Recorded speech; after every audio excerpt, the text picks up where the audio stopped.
Good morning to all of you. यहाँ हम बात करते हैं अमरीनाल संस्कृति पढ़ रहे थे हम, तो उसी के कब्रिस्तान देखते हैं। तो इस सभ्यता के खेड़े की जब खुदाई की गई तो लगभग जो है 100 अस्थि पंजर वहाँ से प्राप्त हुए हैं, जिससे इस बात का संकेत मिलता है कि यह बस्ती जो है वो बहुत बड़ी रही होगी। और इस सभ्यता के लोग अपने मृतकों को दफनाने के लिए विधिवत कब्रों के निर्माण करते थे, और कब्रों का निर्माण जो ईंटों और पत्थरों से किया जाता था, और शव को दफनाते समय उसके साथ में वो जो भी चीज़ें पसंद करता था, उसके द्वारा जो भी चीज़ें प्रयोग में लाई जाती थी उनको उसके साथ में रख दिया जाता था।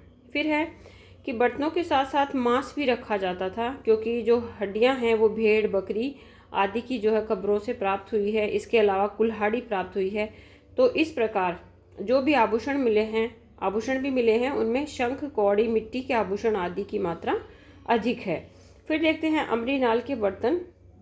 तो इस सभ्यता से जो बर्तन थे वो बहुत सुडौल और सुंदर हैं। बर्तन बढ़िया और अच्छी तरह से गूंदी हुई मिट्टी से बनाए गए हैं। बर्तनों पर गुलाबी, गहरा, भूरा और काले रंग का लेपन किया गया है। बर्तनों में कटोरे और गिलास मुख्य रूप से मिले हैं, और कुछ स्थानों पर कनस्तर भी प्राप्त हुए। अब देखते हैं कुली संस्कृति। दक्षिण बलूचिस्तान के कोलवा प्रदेश में कुली तथा आसपास के स्थानों की खुदाई से जो अवशेष प्राप्त हुए हैं वो कुली संस्कृति के नाम से जाने जाते हैं। कुली संस्कृति के अवशेष भी खेड़ों के रूप में प्राप्त हुए हैं, और इन खेड़ों में कुली का खेड़ा और तथा मेही का खेड़ा जो है विशेष है। कुली का खेड़ा जो है वो 138 मीटर लंबा है और 130 मीटर चौड़ा है। मेही का खेड़ा 160 मीटर लंबा और 137 मीटर चौड़ा है। कुली संस्कृति में मकान बनाने के लिए पत्थरों का प्रयोग किया जाता था, तथा पत्थरों को जोड़ने के लिए मिट्टी के गारे का प्रयोग किया जाता था।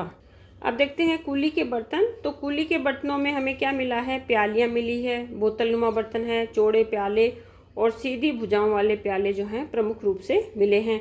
इसके अलावा जो बर्तन मिले हैं उनमें पशुओं, कुबरदार बैल, मछलियाँ, बकरी आदि के चित्र बने हैं। वृक्षों में प्रमुख पीपल की चित्रकारी की गई है, और इनके जो बर्तन हैं वो काले रंग के होते थे। हैं इसका कब्रिस्तान। तो इस संस्कृति में भी कब्रिस्तान के अवशेष मिले हैं, और अस्थियों को बर्तन में रखकर दफनाया जाता था और शव को सीधा जमीन में गाड़ दिया जाता था। कब्रों से बर्तन, मिट्टी की आकृतियां और तांबे की वस्तुएं मिली हैं। नेक्स्ट देखते हैं झोब संस्कृति। ये भी उत्तरी बलूचिस्तान की झोब नदी घाटी बेसिन पोसिन लोरा क्षेत्र से खेड़े से प्राप्त हुई है। इसमें रण गुंडई, सूर जंगल, परियानो घुंडई और मूंगल घुंडई आदि के खेड़े अधिक प्रसिद्ध हैं। फिर है कि झोब संस्कृति के जो नगर हैं उसके चारों ओर परिखा यानी चारों ओर दीवार बनाई गई है। यहाँ पे कमरों का आकार 9 गुणा 9 फीट का हुआ करता था। इसके अलावा कुछ कमरों का आकार 3 गुणा 3 फीट का भी था। यहाँ की ईंटों का आकार 13 गुणा 6 गुणा 2.5 इंच होता था। फिर इसके बर्तन देखते हैं। तो बर्तनों में भी वही चीज़ सेम है जो पीछे हमें कुली संस्कृति में देखने को मिलती। जो कुली संस्कृति में बर्तन मिलते हैं वैसे ही अब देखते हैं झोब संस्कृति की मूर्तियाँ। ये थोड़ा सा डिफरेंट है, आप इसको ध्यान से पढ़ें। झोब सभ्यता से प्राप्त स्त्री की मूर्तियाँ देखने में डरावनी लगती हैं। यद्यपि कुली संस्कृति की भांति मूर्तियों को कमर के ऊपर भाग तक ही बनाया गया है और उसको आभूषणों से सुशोभित किया गया, किंतु उसके चेहरे भयानक और डरावने हैं।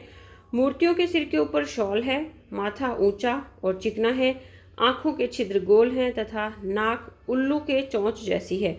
वस्तुतः मूर्तियों की मुखाकृति कंकाल के समान बनाई गई है, और आंख में उसी ढंग से छेद किया गया है जैसे कि मानव कंकाल की खोपड़ी में होते हैं। विद्वानों के अनुसार यह मूर्तियां मातृ देवी की है। इनके चेहरे पर भयंकरता मातृ देवता के रौद्र रूप को अभिव्यक्त करता है। ये स्त्री मूर्तियां पूजा में काम आती थी, और एक स्थान से पत्थर पर उत्कीर्ण लिंग भी मिला है जो झोब समाज के प्रजनन अंगों की पूजा को दर्शाता है। तो बच्चों, ये हमारी जो है पाषाण कालीन जो भी सभ्यताएं थी वो खत्म हो गई हैं। अब हम नेक्स्ट टॉपिक शुरू करेंगे, सिंधु घाटी सभ्यता। मेरी वीडियो देखने के लिए आप सभी का धन्यवाद।